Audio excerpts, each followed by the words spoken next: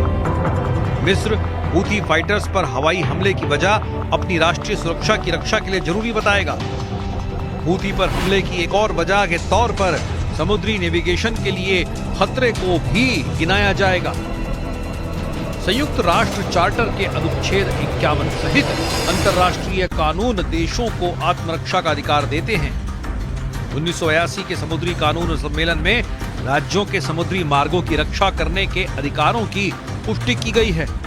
इसी बात का फायदा इजराइल अब हूथी विद्रोहियों के खिलाफ मिस्र के जरिए उठाने जा रहा है। मिस्र का हूथी विद्रोहियों से 36 का आंकड़ा क्यों हो रहा है, इसे भी जानिए। इजराइल से हूथी विद्रोहियों के बीच भीषण लड़ाई से मिस्र को भारी वित्तीय नुकसान उठाना पड़ा है। स्वेज नहर से होने वाली मिस्र की कमाई में 60% तक की गिरावट आई है। मिस्र को होने वाले इस नुकसान का अनुमान लगभग $7 बिलियन लगाया गया है, जिसकी वजह से मिस्र कंगाली की तरफ बढ़ चुका है। मिस्र में बढ़ते आर्थिक संकट से सीरिया जैसे हालात बन चुके हैं। 10 साल से सत्ता पर बैठे राष्ट्रपति अब्देल फतेह अल सीसी का हाल भी कहीं बशर अल असद जैसा न हो जाए। तुर्की की तिगड़म चली तो मिस्र में तख्ता पलट ज्यादा दूर नहीं, और यही वजह है कि अब्देल फतेह नेतन्याहू से गठजोड़ कर हूथी फाइटर्स को कंट्रोल करने में जुट गए हैं। उधर हूथी फाइटर्स ने भी इजराइल को करारा जवाब देने का मन बना लिया है। इजराइल की मीडिया I-24 न्यूज ने चीन और यमन के हूथी लड़ाकों के बीच एक गुप्त समझौते का खुलासा करने का दावा किया है। इस रिपोर्ट में बताया गया है कि चीन यमन के हूथियों को शक्तिशाली हथियार की आपूर्ति करने में सहायता कर रहा है। इसके बदले उसे लाल सागर से अपने देश के मालवाहक जहाजों के लिए सुरक्षित रास्ता मिल रहा है। हालांकि इस खुलासे पर चीन ने कोई भी प्रतिक्रिया नहीं दी है। लाल सागर पिछले 1 साल से इंटरनेशनल कारोबार के लिए खतरनाक रूट बना हुआ है। I-News-24 की रिपोर्ट में बताया गया है कि चीन और हूथी के बीच हथियारों की सप्लाई का बड़ा नेटवर्क सामने आया है, जिससे लाल सागर ट्रेड रूट खतरे में पड़ सकता है। I-24 न्यूज से बात करने वाले अमेरिकी खुफिया सूत्रों के अनुसार ईरान समर्थित हूथी लड़ाके अपने हमलों में चीनी हथियारों का जमकर इस्तेमाल कर रहे हैं। चाइनीज हथियारों के बदले में चीनी झंडे लगे मालवाहक जहाजों को लाल सागर में हूथी विद्रोही सुरक्षा की गारंटी दे रहे हैं। अमेरिकी खुफिया सूत्रों के मुताबिक हूथी बैलिस्टिक और क्रूज मिसाइलों में चीन के उपकरण और तकनीक के इस्तेमाल की पुष्टि हो चुकी है।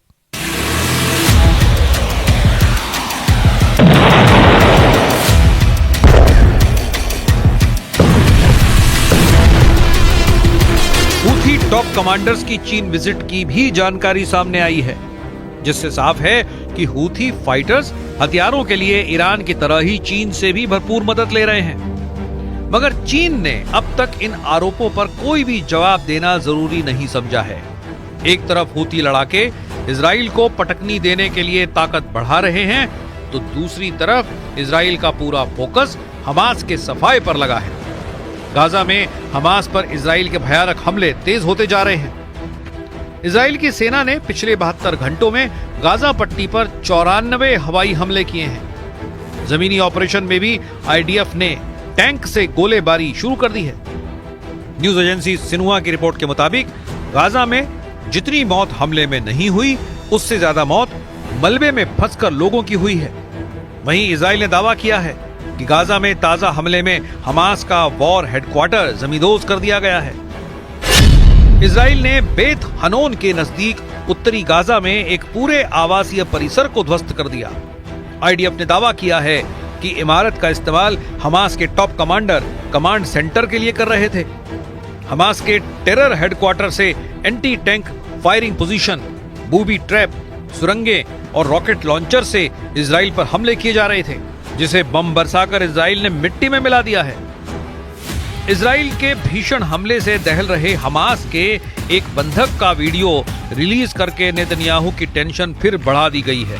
वीडियो 7 अक्टूबर को बंदी बनाई गई 19 साल की इजराइल की सैनिक लीरी अलबाग का बताया जा रहा है। वीडियो में लीरी दर्द से टूटी और बदहवास दिख रही है। हमास के जारी किए गए इस 3.5 मिनट के वीडियो में अलबाग पिछले 450 से अधिक दिनों तक कैद में रखे जाने के बारे में बता रही है। वीडियो जारी होने के बाद लीरी की मां ने बेटी के जिंदा होने की जानकारी मिलने की बात कही। हालांकि वीडियो को देख पाने की हिम्मत वो नहीं जुटा पाई। टाइम्स ऑफ इजराइल के मुताबिक लीरी के परिवार ने कहा कि ये उनकी बेटी और बहन नहीं है जिसे हम जानते थे। लीरी बुरे हालात में है। हमास ने लीरी को 4 और जवानों के साथ बंदी बनाया था। गाजा बॉर्डर के पास नाहल ओज सैन्य अड्डे पर तैनात लीरी को किडनैप कर हमास लगातार उन्हें अलग अलग ठिकाने पर छिपाता रहा है। लेकिन लीरी का वीडियो रिलीज कर अब हमास ने प्रेशर नेतन्याहू पर और बढ़ा दिया है। इस बीच नेतन्याहू ने इमरजेंसी मीटिंग बुलाई है। सर्जरी के बाद नेतन्याहू फिर से एक्टिव हो गए हैं। इजरायली सेना रेडियो की रिपोर्ट के मुताबिक नेतन्याहू ने रविवार को रक्षा मंत्री इजराइल कॉट्स, राष्ट्रीय सुरक्षा मंत्री इटमार बेन गवीर और वित्त मंत्री बेजेल स्मोट्रिच के साथ तत्काल सुरक्षा बैठक बुलाई है।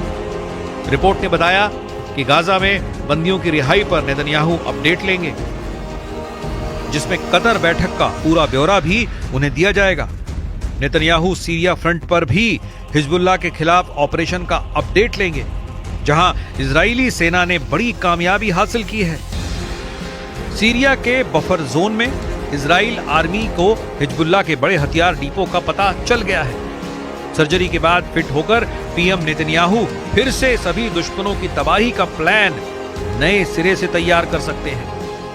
अमेरिका से मिले $8 अरब के हथियारों ने नेतन्याहू को नई ताकत दी है। इजराइल के विरोधी लीडर भी अब युद्ध में जीत का दम भरने लगे हैं।